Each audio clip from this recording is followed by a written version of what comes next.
the transmission of data,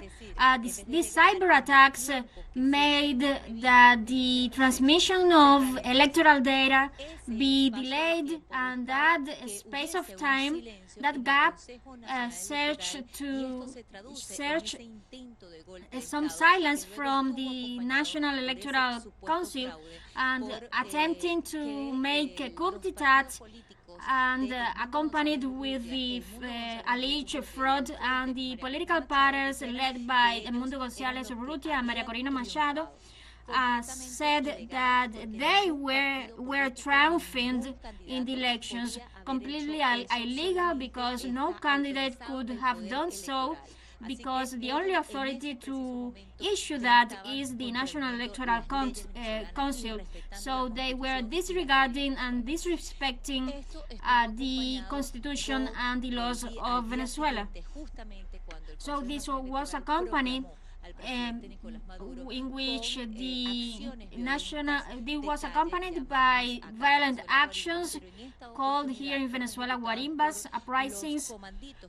led by comanditos, the criminal groups organized by María Corina Machado across the nation, in which they claimed that these were spontaneous and peaceful protests, which were not. And this coup d'etat, this attempt of coup d'etat, and this disregard of the laws of the country, and this cyber attack that tried to make a blow to the electoral power. How this worked? Well, once the electoral machines closed, there's a tally sheet issued afterwards, and so that complicated process that contains the total votes of the final turnout, and the electoral machine, when the witnesses and the operator of the machine that has been elected at random, they must sign that tally sheet on the screen of this electoral machine to finally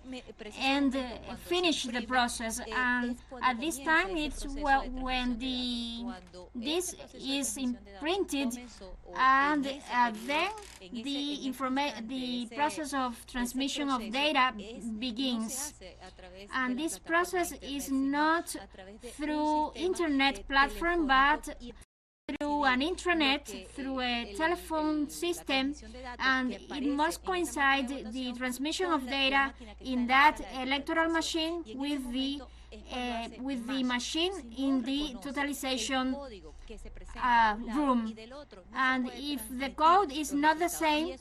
these results couldn't be transmitted, as there was so much data on this part of the transmission that the process was delayed, was slowed down. Searching for a coup d'etat, so the President Nicolás Maduro, as I have been explaining to you, he moved forward and requested the Supreme Court of Justice to sort out the conflict. The big surprise, or not that big surprise, is that Edmundo González Urrutia, instead of presenting his evidence, he did so by a website, creating a fake narrative that has nothing to do with the laws of Venezuela. And so today this conflict